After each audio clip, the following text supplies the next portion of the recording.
Hello and welcome to Talking Reds, a brand new Nottingham Forest podcast hosted by myself, Greg Oram, and fellow Forest fan from across the Atlantic, live from Oklahoma.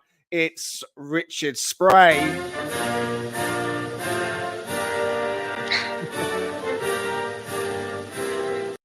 How you doing, mate? You okay? Oh, I'm doing great. Thank you for that. Yep, wonderful. Not a problem. Not a problem. I guess with Oklahoma, it could have been.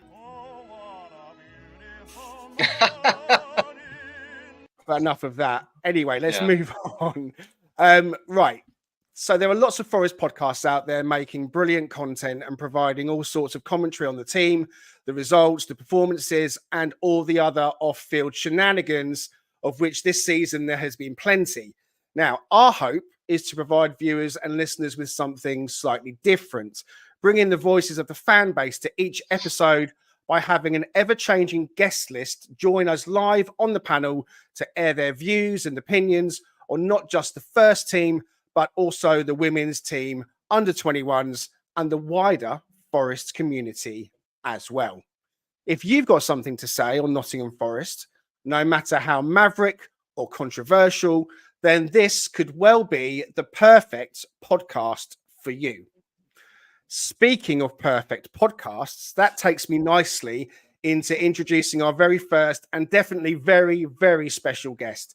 He's the creator and host of the very popular podcast, Forest Focus, and someone who has inspired Richard and I to launch Talking Reds. So please welcome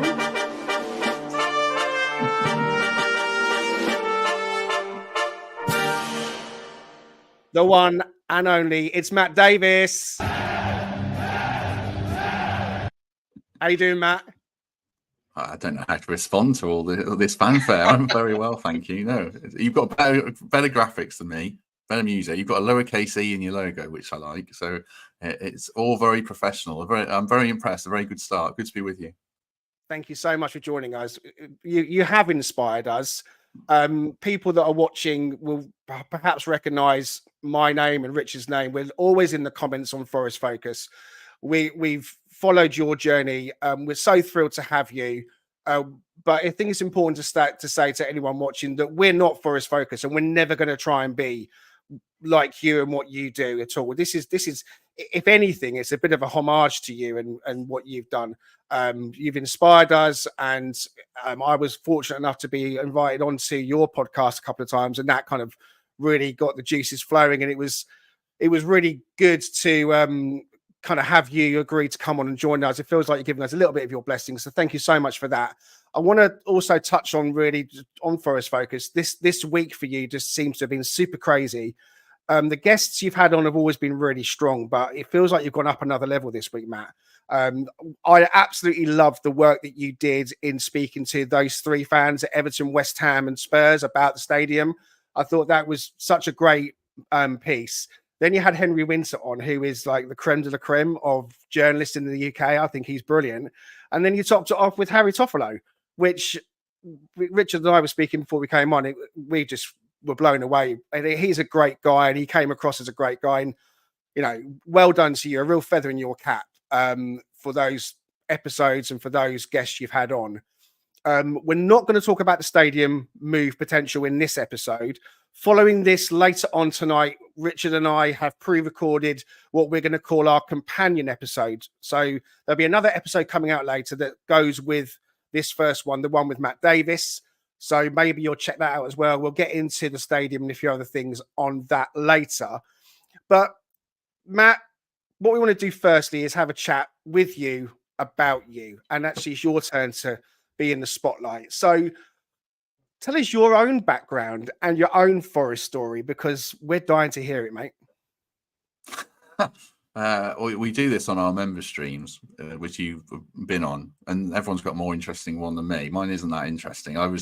Grew up in Shropshire, so the nearest teams were Shrewsbury and Telford. You know, God love them, good clubs, but I didn't really want to support them particularly. All my friends are Wolves fans, and my brother's a Wolves season ticket holder, or a former Wolves season ticket holder. I never really got into Wolves, so it was like 7 or 8, and Forest beat West Ham 4-0 in the FA Cup semi-final. obviously 1991 before we lost the final, but that kind of got me hooked, and then stuck with them through thick and thin. The only Forest fan in school, in fact, probably the only Forest fan. I didn't know any other Forest fans till I even went to uni, I guess. Or but I didn't know any other Forest fans. I started working in Nottingham. So that's one of the good things of the podcast. I've got some Forest mates now. So that's my Forest story. And then I worked for the Post, which everyone loves, I know, for years, doing Garibaldi Red, which you might ask me about. And then they launched Forest Focus in December as a full-time venture with a mixture of terror and excitement, and it's gone very well. And having Harry Toffolo on this week was probably the highlight, because he's such a lovely guy, and I'm glad that's been so well received. And there's always something to talk about. It's going to keep you guys busy, obviously, but I didn't know how many episodes I do a week, but I think it's going to be 10 this week. So it shows the scale and stuff that goes on around Forest. It's an exciting club and a great club to support, and obviously we all love it. And these podcasts are part of a bit of a family, and that's what I've always wanted ours to be. So that's a really long-winded answer to my Forest story. I was a glory hunting kid is the short version. Fantastic. That's great. Well, and speaking of that Garibaldi Red, like, what was the genesis behind that? Was that something that you kind of came up with and approached them about? Was that something they approached you about? Because had you done anything like that previously, or was that kind of the first foray into that? Oh no, I've not done anything like that at all. I would. I've never had any training in presenting or anything like that. I was a written journalist.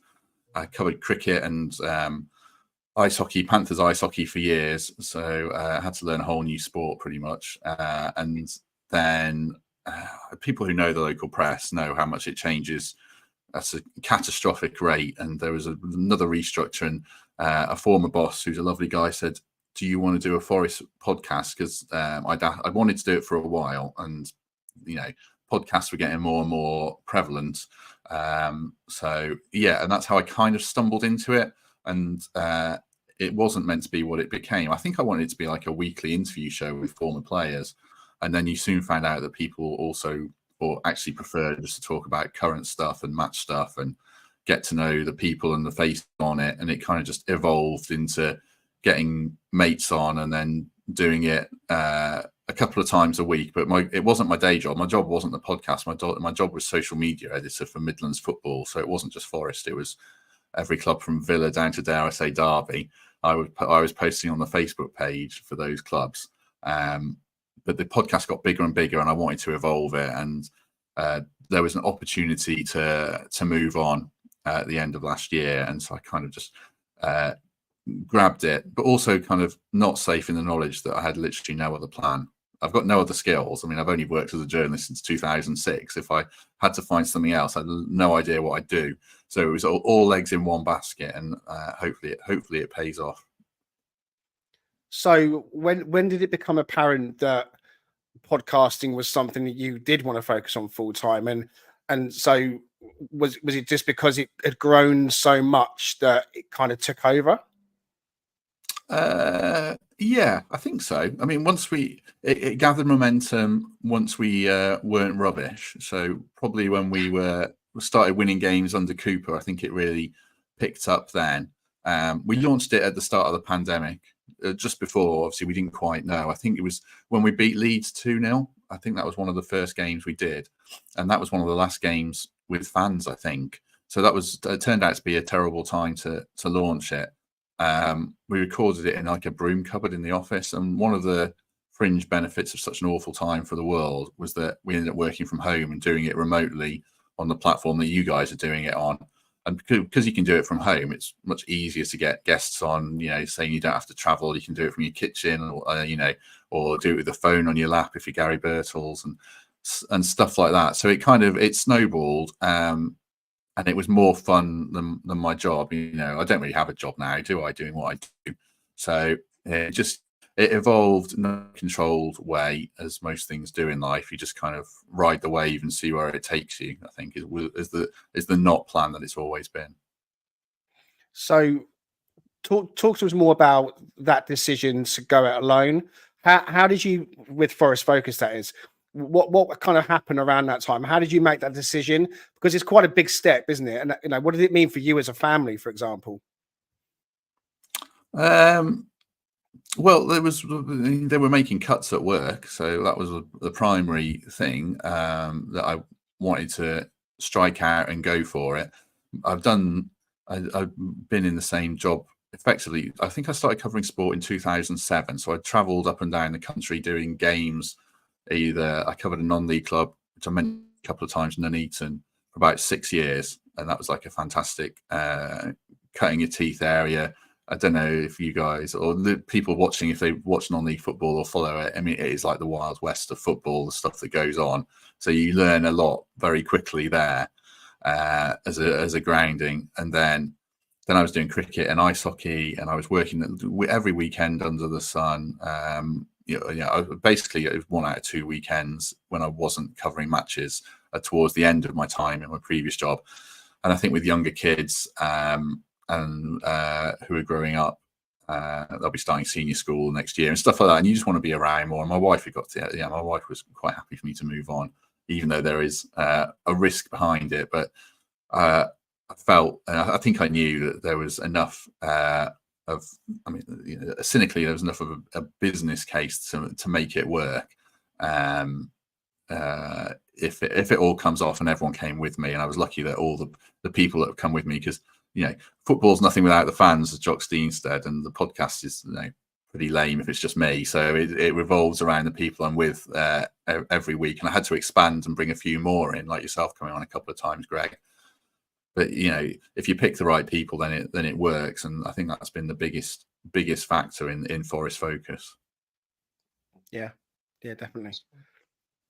So, did it cause any particular sticky moments to do with the paper, for example? I mean, obviously you had set up Garibaldi Red, and when you said I'm going to go off and do Forest Focus, for example, did it cause any problems? Did they try and stop you? No, not at all. No, they were really good. And obviously the Garibaldi Red continues with Max and Sarah, and Sarah's my friend. I've worked with her since 2014, and she's really good. She's got really, it's not an easy job that she does, and wish them every success. There's so many podcasts. Obviously, you guys joining. There's Red Side of the Trend. I'll miss them now. Miss Rolling In, Forest All Over, Forest Fan TV. There's absolutely loads, and it's a crowded marketplace, but there's always room for more. Certainly, we've like I said, there's always something to talk about with Forest and different slants. So no problems at all. Nothing like that. Fantastic. I mean, we think that all the podcasts do a great job, because if the fans always want to have something to say, right?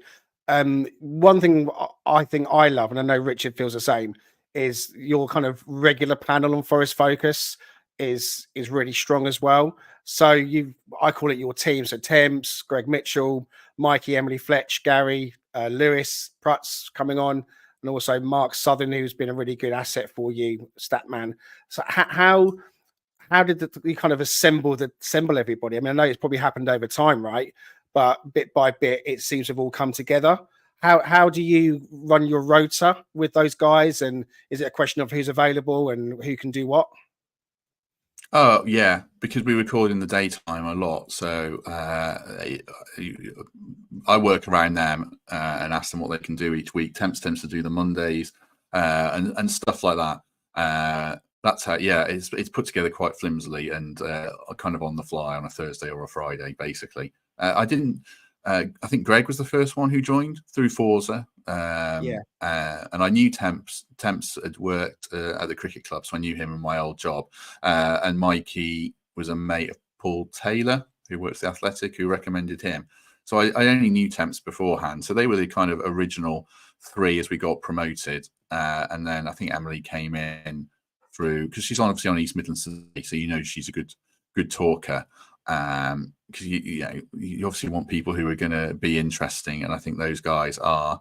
Who else? Mark I knew through FPL, so I bang on about FPL a bit too much on the podcast, but he's great. Gary, I without giving too many trade secrets away, would ghost at his column for years, so I knew Gary, and I wrote ghost at Kenny Burns' column as well. And Kenny Burns is not the kind of person you can put on a live podcast. and stay existing for more than 1 week. So, but yeah, so got Gary involved, and I knew Fletch and knew Prutz a little bit through work as well. So great to have them in. And I didn't know Lewis at all. Obviously, I was a big fan of Lewis, like we all are. And he did an episode about his career, and it was so interesting and so engaging. And he's such a chilled out guy, and he's really insightful on football. He's like the antithesis of TalkSport. I was watching some guff on TalkSport the other day with that Rory character. I can't remember his name. But anyway, I thought I want people like Lewis, and then Kelvin most recently, who Lewis recommended, and he's great as well, really insightful. And I think that's one of the differences.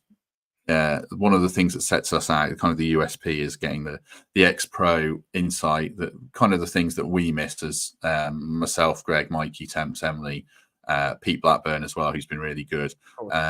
Yeah, so that's kind of how it evolved, but mainly the focus on good people, like the Forest Academy, I guess. Yeah, no idiot policy would be the main thing. So what are your hopes for Forest Focus then, Matt? Where do you see it going? No idea. I did another podcast once, and someone said, "Where do you want it to be in 5 years? Are you going to franchise it out?" I'm like, "No, I don't." I'm pretty laid back, and I'm just happy doing what I'm doing now. I'm not an overly ambitious person. I mean, I had cancer like 5-6 years ago, and that puts, I mean, very minor cancer, relatively minor cancer, but things in perspective. So if you, a former manager once said to me, "If you've got health, you've got wealth," and I always think that's true. And if you've got a wife like me who's got a decent job, then that helps as well and takes the pressure off. But if this is as big as Forest Focus gets, then I'm certainly very happy with that. I don't want to be like, I've got no ambitions to be like Arsenal Fan TV or Mark Goldbridge screaming into a video in a very false fashion every game, throwing chairs around and stuff like that. So no, I'm very happy doing what I'm doing now, and we'll just, wherever it goes is great, I would say. So it's good to have a few people listening in and watching along. So we didn't really know what kind of numbers people would come and check us out, perhaps. So I think we've got like just over 10 at the moment. So we're doing okay, maybe kind of beating my expectations. And so, as Oliver says in the comments, please don't forget to like and subscribe if you can. That would be absolutely awesome. I do have something for that. Where's it gone? Let's have a quick play around with something like this.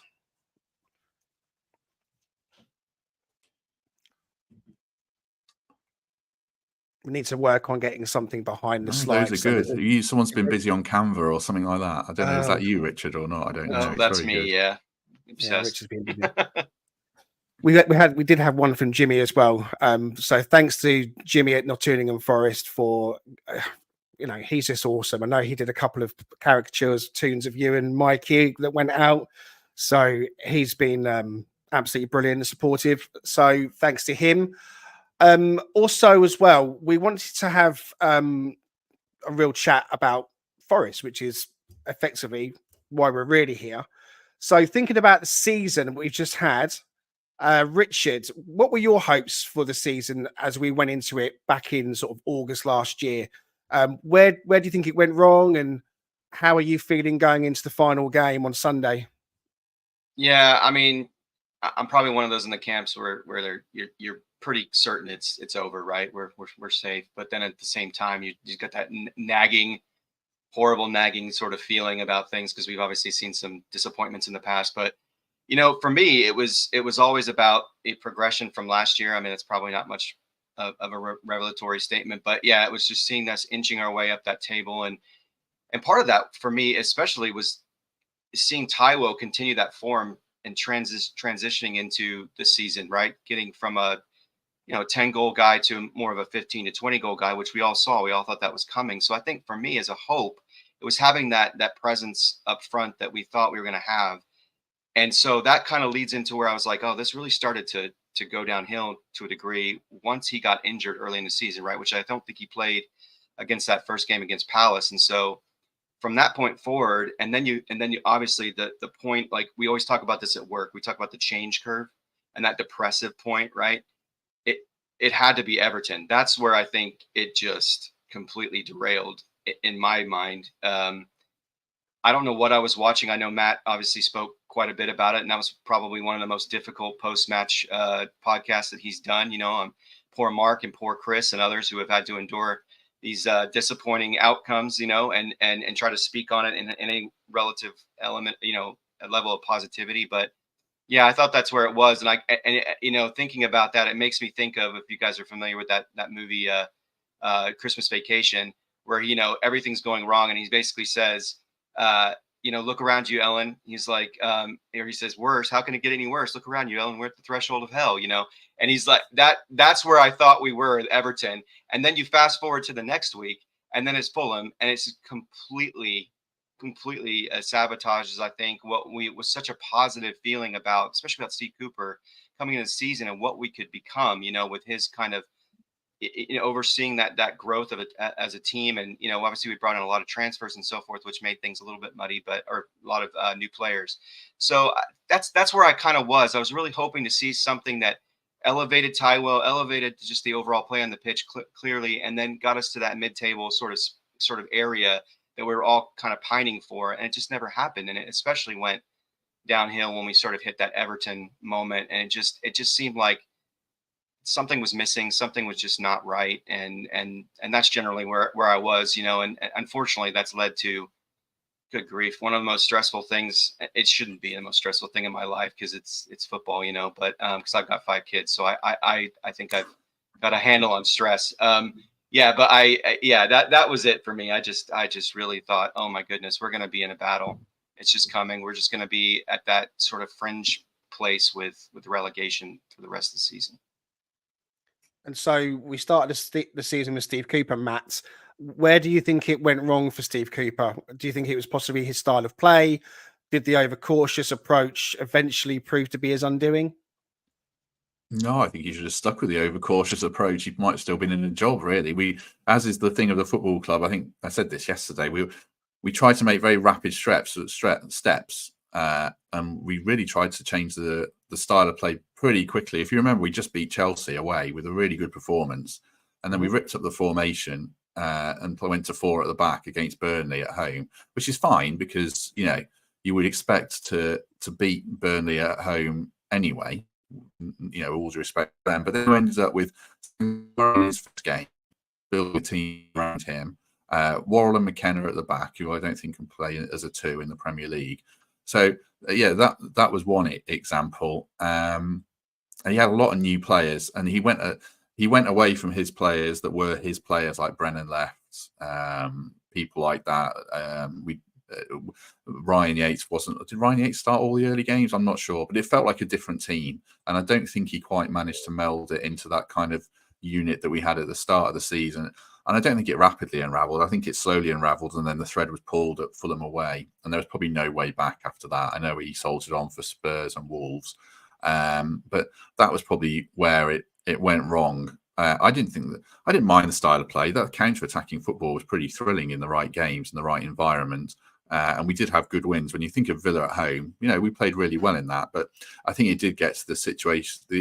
After that Fulham game, it was pretty untenable for me. And then because I've been a big defender of Cooper, but they probably had to make a change there. I think there'd been a desire to make a change for quite a while within the football club. Well, within the ownership, I think he was probably rather keen to move Steve Cooper on. He was saved by the fans a couple of times. But I think that's probably where it went wrong. But it wasn't like, it's never just one thing, is it, that goes wrong within any team. There's always a multitude of facets, and they probably all stacked up against Cooper, who did make mistakes as well. Like that Luton at home game, that was probably the beginning of the end, wasn't it? Those subs to take off the spine of the team and bring Joe Worrell on. And it was interesting with Adebayo. He actually went on a real tear after that and proved himself to be actually a decent Premier League striker who quite a few of us would take now.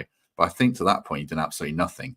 And that really set him off, as we often do. If you're in trouble, come and play Forest and we'll get you going. But that was probably the beginning of the end, where that incident when Joe Worrell was beaten and Adebayo scored. And I'm not pinning it all on Joe, because I think he's been a really good servant for us. And the real spotlight was put on that one thing. But tactically from Steve Cooper, that was probably where it did start to go wrong, that mismanagement of the Luton game. Sticking with you, Matt, thinking about the season as a whole with Cooper, and then when Nuno comes in, what was the game or the moment for you where you suddenly thought, hang on a minute, I think we're going to be in trouble here? Was there a moment for you? Maybe Everton at home. We were pretty wretched in that game. That was a game where they just had their points deduction, and I think if we'd won that, we'd have really put some distance between us, and we played pretty awfully. We played right into Everton's hands, as I recall. You know, they were going long with everything as they do, and we started playing that way as well and tried to just match them up completely, which we didn't need to do, I felt. So that was where I started to worry about a little bit. Obviously, I've referenced Fulham away. That was a bad one. Any games with Nuno where I thought we were on the wrong path? Probably Brighton away, where we were very a little bit too conservative. Well, a lot too conservative in our team selection. And I thought Nuno had started so well and took a few backward steps. And you'll probably ask me about Nuno. I think he's recovered pretty well from there. But we're so up and down. Prutz was on the podcast and he put it really well. We just beat Fulham and played really well. And we're like, why can't we do that all the time? And it's because the players are quite young, consistent, got a long way to go. But there are good players there. But the whole Premier League's good. Like, there's so many good players. So, yeah, those would probably be the games. Everton at home and Fulham away, where you really thought, oh, gosh, we're in a bit of bother here. Things weren't particularly going well off the field as well. Obviously, since we came up to the Premier League, we've made a lot of signings. There's been a lot of players coming in. So, Richard, how much of a surprise was the PSR breach, and who do you think is to blame for that? Yeah, in retrospect, I don't think any of us was too shocked. I mean, given the just the sheer volume, as you just kind of referenced, of players. I mean, bringing in Morgan Gibbs White for the money that we did, we kind of anticipated something like that. But just trying to, and that, I know it's been spoken of too in this way, it really created even more turmoil for Cooper, right? Because then he's got to try to balance all these personalities. He's got to figure out what his best 11 is. He's got to find a way to kind of appease what he needed to do to keep his style of play going. As Matt said, you know, it was exciting. I mean, you know, leading from the Championship into the Premier League, the way that we could counterattacks with the kind of pace and the kind of, you know, visceral nature of what our players could do, scoring goals in that way. But yeah, for me, I wasn't shocked. I was obviously, clearly everyone's disappointed because we knew, given the circumstances, what had happened with Everton, it was coming, right? It was just an eventuality. We hoped for the minimum amount of impact in terms of the number of points. But yeah, I mean, what's good that's come out of it, I think at least, is just sort of a recalibration of how we approach the transfer windows, and how we start to build a better understanding of how we're gonna approach things going forward, and how we're gonna build a team, how we're gonna, you know, keep the core of this team. I think they've done that. They found that out of that sort of debacle that is PSR and all of the work that was being done leading up to that with all the influx of players. So yeah, it's kind of my perspective on it, but, you know, still disappointing nonetheless. Obviously, it was a 4-point swing. It was not helpful whatsoever. We clearly understand we would be out of the position we're in right now had that not have occurred. And I would say probably it's as Matt mentioned, it's never one individual. I mean, I'm assuming there's a lot of dialogue that goes on at the top, and so they're aware of what they're trying to accomplish. But where are the safeguards? Where are the, you know, the boundaries that are being placed by ownership or anyone else to try to limit it? Because I can't imagine, even though they were being very communicative with the Premier League as a whole, I can't imagine there's not some sort of mitigation strategy to try to avoid something like that. It's not like they didn't know it existed. So I can't really pinpoint one individual, right? But they clearly had the head of recruiting had left and then come back, right, at one point. And so I don't know if I'd necessarily isolate one individual. I would just say as a collective, they just completely, I think, I wouldn't say ignored, but just dismissed the critical nature of it and how it was going to impact the team as a whole. Because we know it's not just about the points dropping. It was about all the distraction and all the, you know, just constantly thinking about it and the way that influenced, I wouldn't say necessarily play on the field per se, but certainly that had to have an effect, you know, on the team in the locker room. And I think Ola Aina Nuno have said things to that effect. So, I mean, when Greg Mitchell was on the overlap, Gary Neville went in quite hard on him and wouldn't let him speak. But Gary Neville was saying that we should feel shame that we'd breached PSR. And I kind of know where he's coming from, but at the same time thinking, is it just fair play, Matt, given that how out of date the financial rules are for the promoted clubs, especially with no parachute payments? How much shame should we be feeling? Because ultimately the rules are skewed. We have stayed up. Those that haven't spent have gone down. How much shame should we really be feeling about a PSR breach, Matt? None really. I mean, look, we wouldn't be in the Premier League. Well, we got a bit cavalier around a few things. I think the January transfer window, when I think they knew that they were walking a tightrope and they were probably on the wrong side of it, but they still signed Shelvey and Chris Wood. Chris Wood's turned out to be a good signing, to be fair. So there was that, and then there was a few signings we made where you looked at them and thought these guys are never going to play for us. The Korean striker whose name escapes me because he never played for us. Joy. Yes, thank you. Josh Bowler, players like that who we probably didn't need. But otherwise, if you look at it, like we'd be Sheffield United, we'd be Luton. We wouldn't. We're sitting here now. We're on the brink of a third season of Premier League football, and if we hadn't breached, we probably wouldn't have that. So it's a 50-50 thing, isn't it? Really, the rules I think are rather draconian, rather outdated. They were set, set about 13 years ago, and they've not been adjusted for inflation at all, or the evolution of football and the transfer market. So that's one thing. And then we did get cavalier, and the points deduction was right. I've got no gripe with the points deduction actually, and I don't really have a particular gripe with the figure of the points deduction. It would have been nice to get some back, and I know Forest thought they should have done. But like I say, if we hadn't done it, then I suspect we probably would have gone down this season, and certainly last season without really pushing the boat out. I would say, on balance. Yeah, I think you're right. I mean, it's quite ironic when you get being called a cheat by the likes of Man City and so on, and their charges that are still there in the background. And what's going to come of that? Who can tell? One other thing that we've had a lot of this season, and it's been talked about endlessly, is the amount of decisions that haven't gone our way when they should have gone our way, and the VAR issues and the referee issues. I don't want to kind of get into that too much, Matt, but I want to continue asking you about the appointment of Mark Clattenburg. I mean, I know that again that has been discussed, but was it really such an odd thing for Forest to try and do something different with that appointment? Yes and no. I mean, it was odd, but I think when he came in, it depends what he was coming in for. If it's for kind of the marginal gains, the behind-the-scenes stuff of speaking to players and saying this is how referees work, this is how you be smart with refs, then I think that's fine. It just kind of evolved into a circus, didn't it? And that was where it went off the rails. The first time he briefed the media, I think there was a game where instead of Nuno doing press, Clattenburg did press. And I think it wasn't the Everton game. It was a different one where it was the Liverpool game, wasn't it? Where they dropped the ball. Yeah, they gave the drop ball in the wrong place, and it probably became a bit too much of a circus there. Clattenburg's not backwards at coming forwards, is he? And having his face on cameras and stuff like that. So initially, it's a bit of a punt, a bit of a gamble. It probably wouldn't have been the end of the world. Teams have set piece coaches. The game evolves, but I don't think it was ever going to really work. I mean, were Liverpool going to hire Paul Durkin? Were United going to hire Keith Hackett and stuff like that?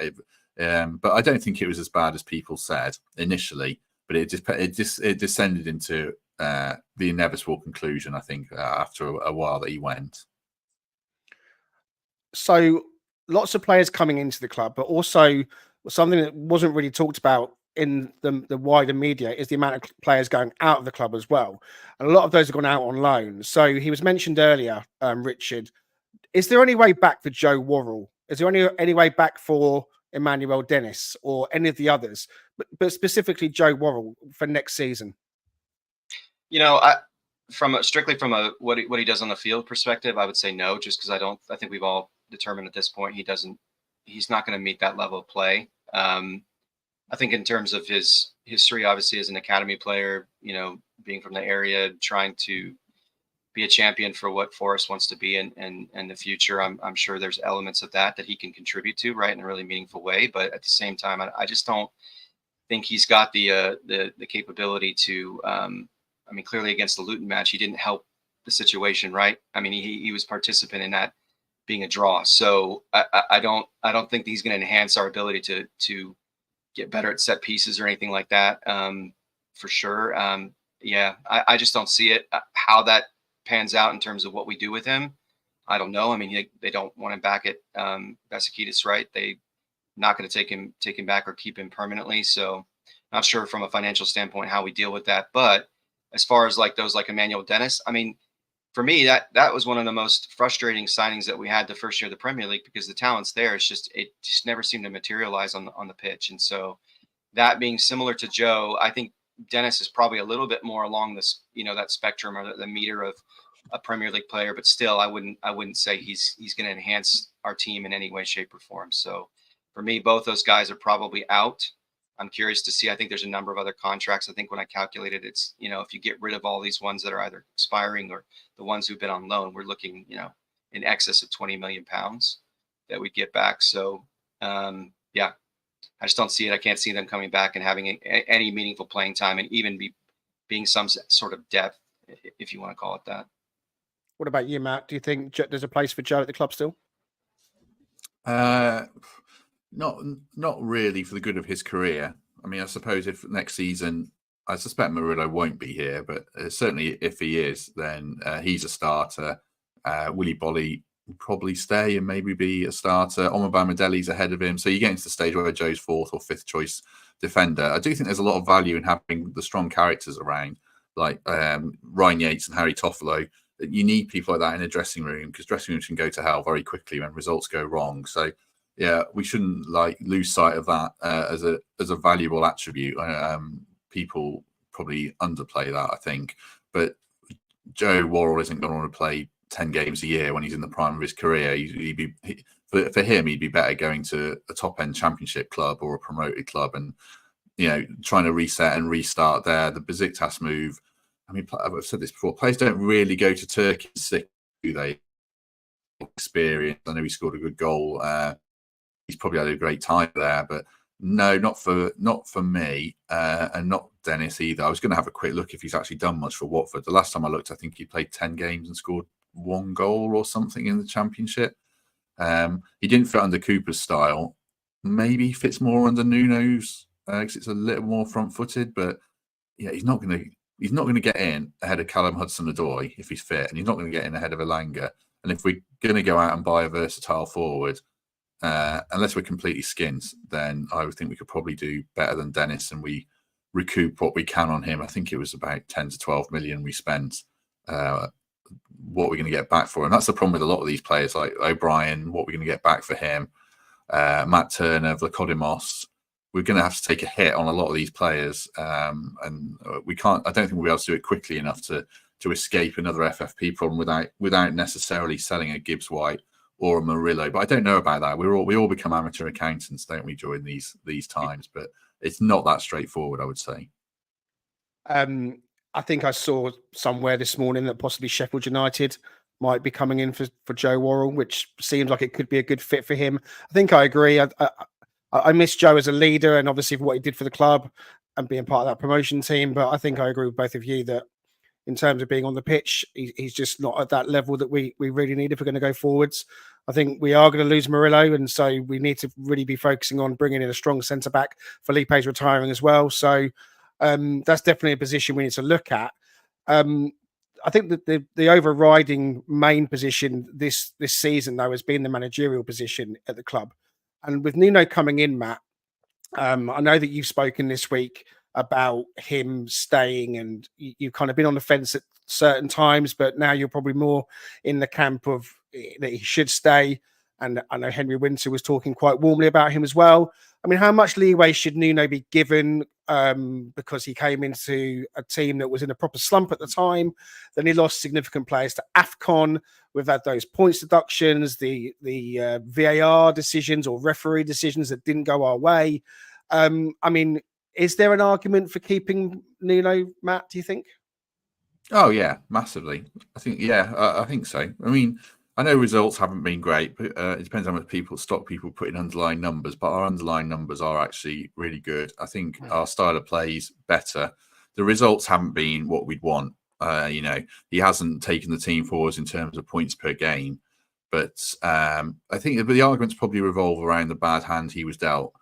Like, it's such a high pressure job, and there's lots of extra factors around the points deduction, around AFCON, around the VAR debate that aren't just X's and O's on the chalkboard that I think would make any manager's job difficult. So the question is always, we solve the problems that we have with a full pre-season and a transfer window, and I don't know, but I feel like there's been enough signs of progress for me.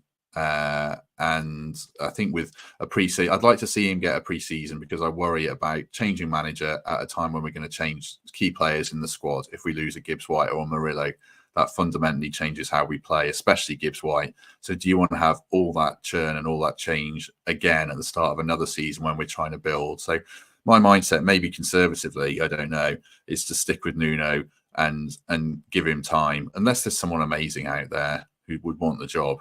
But I don't think the football club's going to go down the route of hiring a young coach who's done well in the Championship, which leaves you kind of with a big European name. And I don't think that any top European manager is necessarily going to want the job.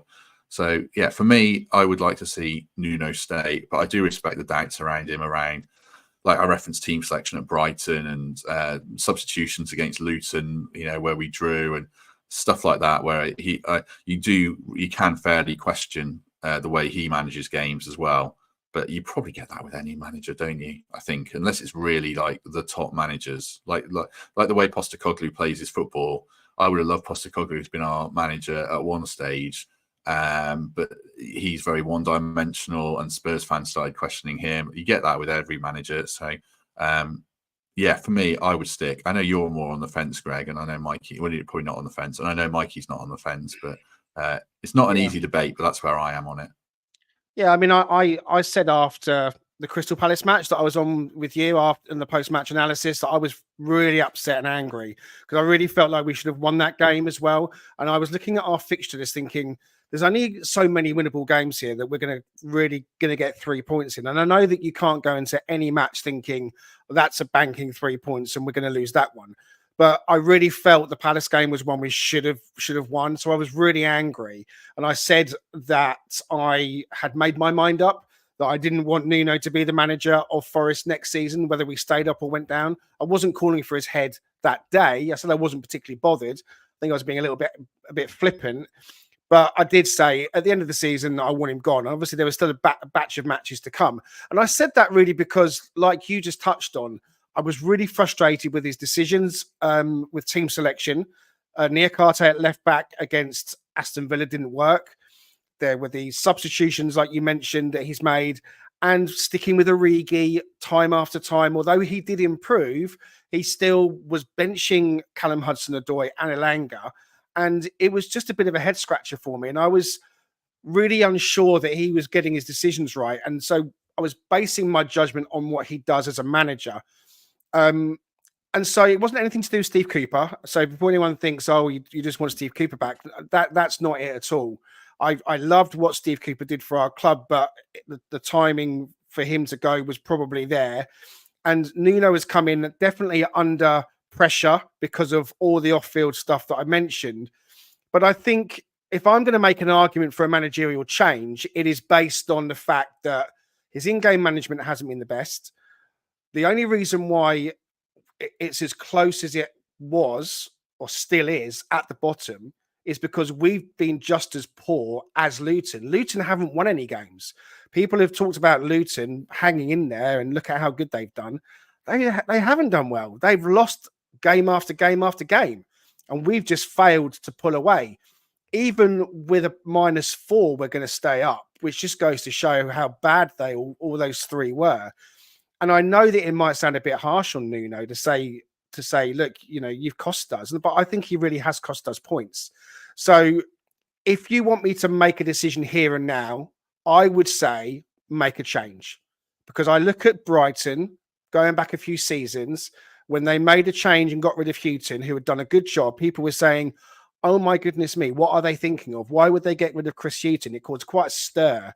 And there were other occasions in the past that I can think of, going back even further, when Southampton got rid of their manager to bring in Pochettino. I think it was Nigel Adkins. Forgive me if I'm wrong on that. And again, at that time, Southampton were doing really well. And people were saying, why are they getting rid of their manager? He's doing well. It's because I think the club have got aspirations, which we all know about. And also sometimes it is better the devil you know than the one you don't. But if you're really going to push forwards and you have a vision, you have to look at the on-field decisions he's made. Is he the right man for the club? Who knows? If he's still here next season, I'm not going to be crying. I'm not going to be saying, oh my God, they should have got rid of him. So I'm not like a die-hard, let's get Nuno out. I'm not saying that. I do think I would make the change if it was me. I know it comes with risk, but I think that's just my character. I'll take the risk, and I think we can bring better in. Someone who can come in and make those positive, assertive decisions. I think Nuno's a bit passive, and I don't really like that in a manager. But if he is here, then I'm fully behind him without a question. And I won't be crying into my cornflakes that he's still here. So I'm not a die-hard Nuno out. I can definitely see the benefits for him staying without a shadow of a doubt, the stability factor for one of them.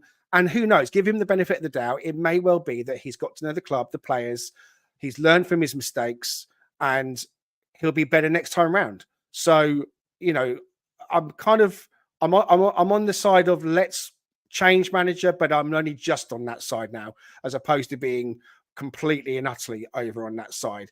So we'll see what happens. I think he will be our manager come the new season. And like I said, I'm sure we'll all be fully behind him. Right. Now then, we're going to move on and do something just a little bit different.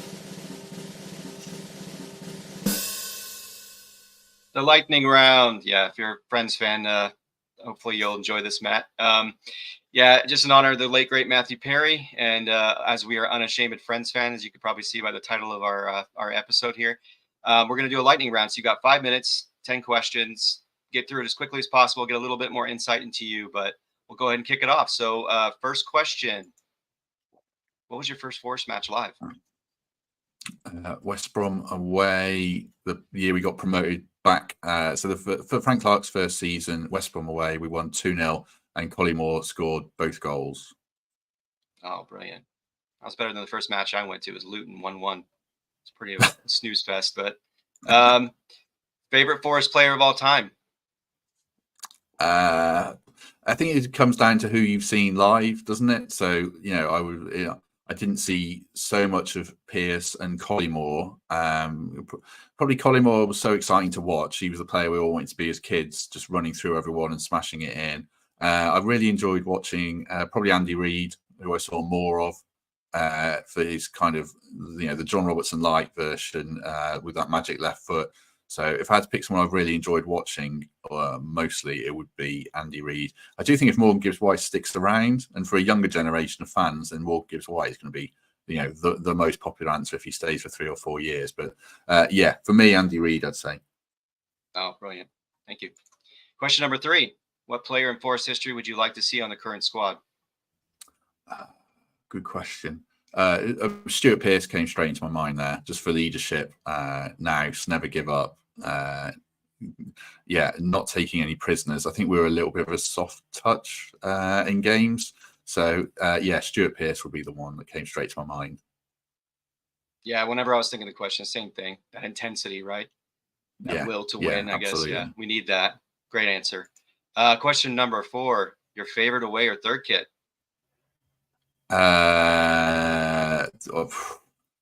There's a couple. I mean, they're pretty recent ones, aren't they? The away shirt which we wore when we got promoted, so Sheffield United away in the playoffs, that yellow and red one, which everyone thought really hated when it came out, I think, but it became a real cult classic. Did you love it? Yeah, that one.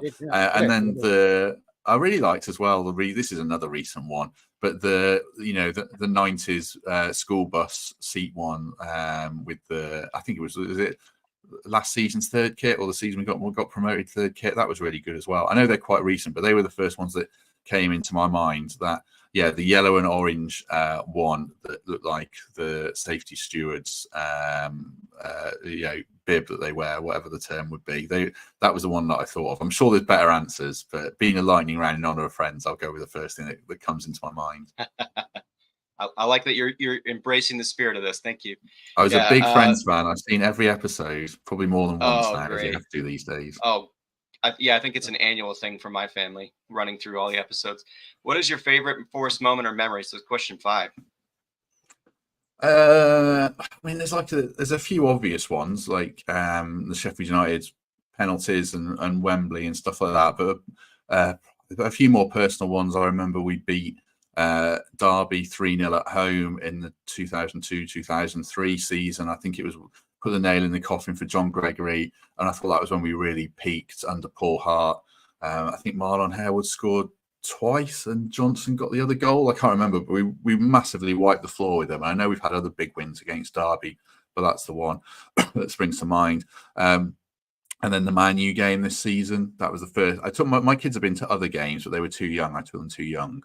And my son isn't into football yet. And if he never is, that's fine. But I took my daughter to the United game, and she was so happy when we scored and when we won. So the look on her face is probably what sticks in my head. And it's kind of hard to top that because you want to pass the torch on. Forza did that great banner, if people recall it, from one generation to the next type thing. And that's what we all want to do if we can.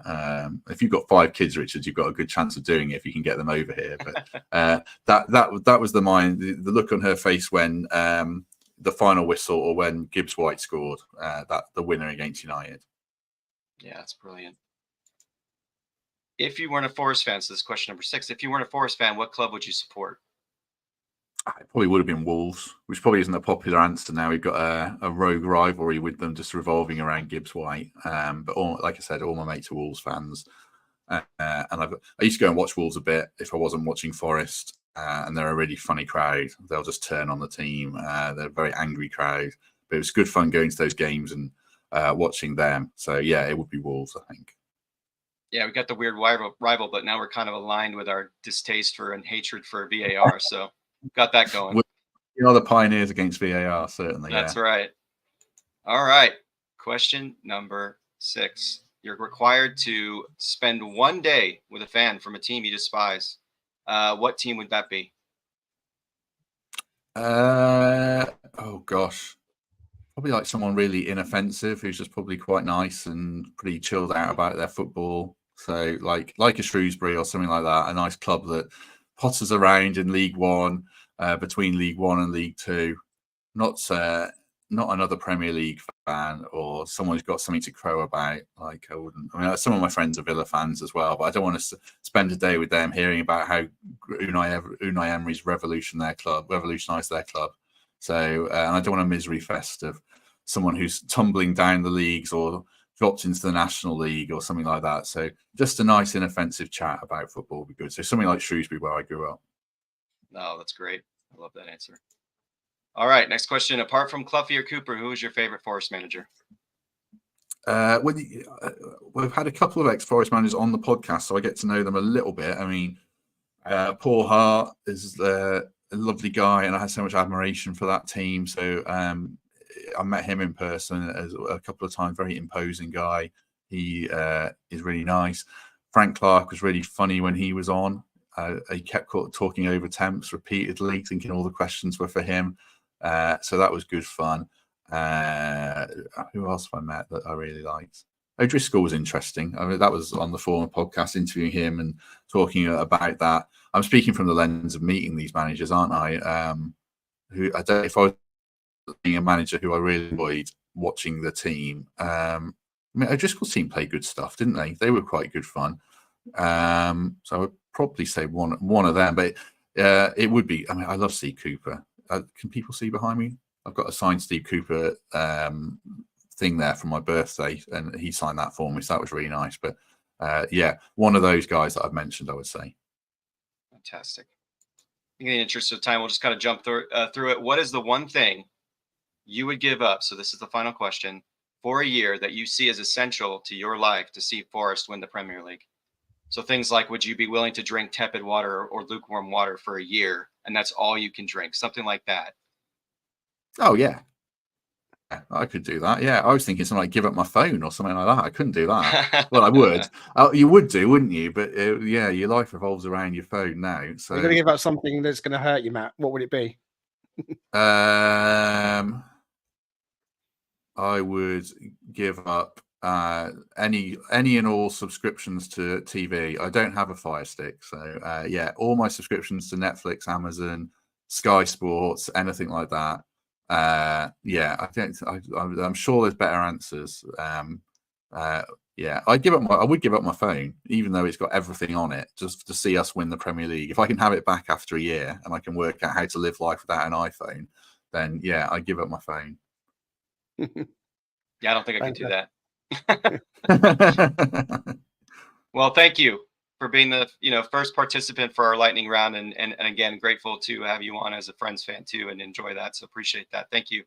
All right, Are the questions the same for everyone? Lightning rounds. All right. Yeah.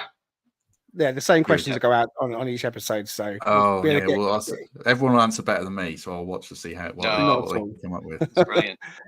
No, not at all. So look, we are conscious of time. I know you've got to get off fairly soon, Matt. So we'll whiz on to the next part where we were thinking about player awards for the season. So we'll go around each of us quite quickly. Richard, who would be your player of the season? Same stats as last year, but I don't care. He's the straw that stirs the drink. It's Morgan Gibbs-White. Matt? Yeah, we discussed this a month or so ago, and I think I said Murillo, or it could end up being Chris Wood, but I do think it's Gibbs-White. I mean, he is just our best player who makes us tick, and his numbers actually come the end of the season are actually really good in terms of goals and assists. A few of them have been just passing it to Callum Hudson-Odoi to curl in, but yeah, Gibbs-White for me. Yeah, I think I at one point was on Murillo, and if Chris Wood had banged in maybe 2 or 3 goals in the last set of matches that he's missed, I think he'd be in the conversation as well. But I think I agree on Morgan Gibbs-White. Matt, who would be your best signing that we had this season? Well, I think it would be Murillo, wouldn't it? Hudson-Odoi's made a really good late case, but for Murillo to come in having so little experience to a foreign country, and had so many different centre half partners, I would have to go with Murillo. What about you, Rich?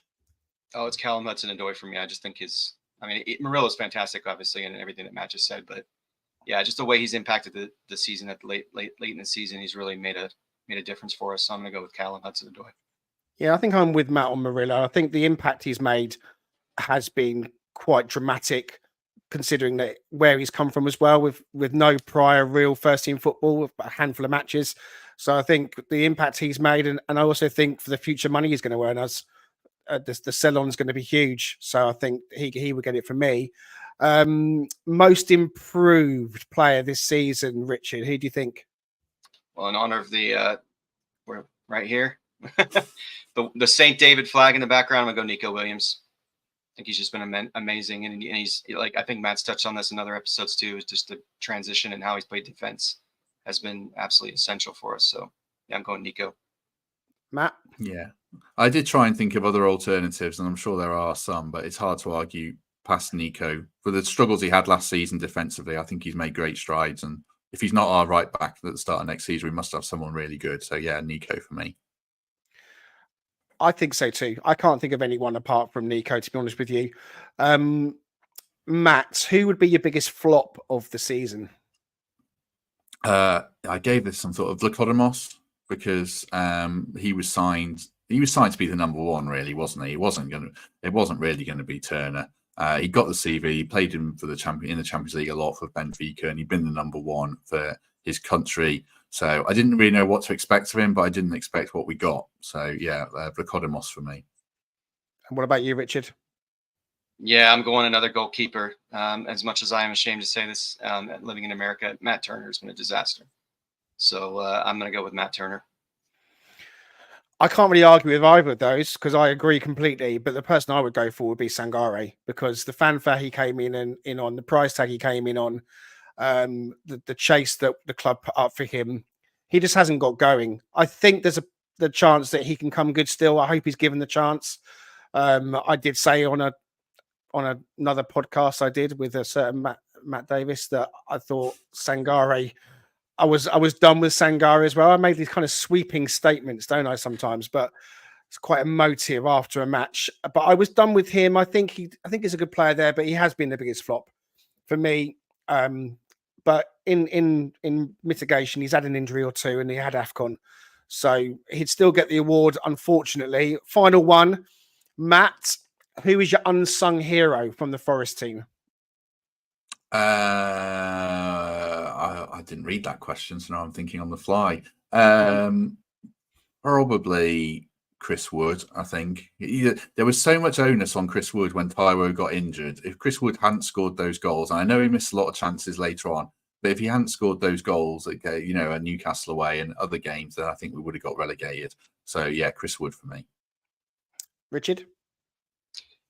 This might be a strange answer, but I think by virtue of him not having played that much, we see the impact that he can have. So I'm going to say Willy Bolly. I just think he's been a massive presence for us, both in terms of his leadership and well just, done, Richard. Yeah, no, hey, it just his presence in the air, obviously, and his ability to kind of impact the game from that perspective, but just his leadership too. I think he helps whoever's paired with him that's younger to be better. So I'm going to say Willy Bolly. But both great choices. I think I'll go Harry Toffolo. I know that he has got praise, to be fair, so he's not so much unsung. But listening to that interview, where he's been, where he's come from, the progress he's made, the character he is, the guy he is, his game time has been pretty strong this season. He's done really well this season, and I just think, yeah, he is an all-round hero. I think so. He would be my choice for that. Right, we are at the end, so we're gonna give you the chance to have some closing thoughts. Richard, is there anything you want to say before we depart? Well, since we're all parents, I'm going to give a shout out to my daughter. So I have a daughter who has a massive struggle with ADHD in her life, but she has gotten straight A's this year. And so I have to give her a shout out, and I know she'll want to listen to this, and she's really excited with what she's accomplished this year. So I'm just going to give a little shout out, little dad moment for my daughter. Fantastic. Fabulous. Matt, floor is yours. Well done to your daughter, certainly. I shout out to my wife because we both got our wedding anniversary this week, as we always do, because it's so close to our son's birthday. Oh, thank you. Well, yeah, we forgot. So, but we do every year now. Now it's been a while. So shout out to my wife, and also, she's held the fort this morning with a meeting, so I could come on and talk with you guys, which I very much enjoyed. So, thank you. Thank you very much, Matt. Matt. I've got a few things I want to say. I want to say thank you very much to all the fantastic messages of support we had on social media before we came on this morning. Really heartwarming to get messages saying good luck and people reaching out, and it's just been magnificent. We've had some people joining us in the live stream, everyone in the comments, Stu, Gary, Honkers, Oliver's gone now. I want to thank him as well. And thank you so much for coming along and joining us on this one. Hopefully you'll come back. Hopefully we haven't said anything that's too upsetting, and maybe the word will spread and we'll get a few more joining us next time. So thank you so much to everyone who's tuned in. It is 2 years ago today since that magical semi-final penalty shootout win against Sheffield United, where Brice Samba literally carved himself into folklore forevermore and put on possibly the best performance I've ever seen from a goalkeeper, from any player at the City Ground. And I want to say congratulations to him for being called up into the France squad for the Euros. I know he's been in the squad this season, so it's not a big surprise. Well earned for Brice Samba. I hope he has a fantastic tournament. And it just goes to show that players do come and go. When he left, it was a shock and a real surprise. I never saw that coming. Players will come and go. We've seen lots of that, but the fans don't leave. So the fan support for the club means more than I think they can possibly imagine. Keep supporting Forest, keep singing loud and proud, and stick together. The most important thing is that the fans are all on the same side ultimately. We've all got different opinions for sure, but if we can all come together and get behind the club, I think that is the most important thing. So that wraps things up. I want to say that in future episodes coming up, we're going to have a different guest from the Forest fan base. I want to put a shout out to Stu Freestone, who is the cheese trader. He's been in the comments. He's been ever so generous with some of the things he said. And we're hoping that Stu is going to come on at some point soon and join us live on the panel. We'll also have a friend of mine called Gavin Muge coming on. He's a former Football League assistant referee. He ran the line at Forest many times. He's actually a Luton fan as well, so it'd be good to get his perspective on the Luton side of things. He's a really good guy, really thoughtful and really sensible. He's also a bit of an encyclopedia when it comes to football. So we will branch out occasionally with some non-Forest related content. So we're not going to be too kind of stuck. We will speak about other things as well. And so hopefully you'll join us next time. Don't forget, if you haven't already, please do hit the like and subscribe button. Here comes Jimmy's.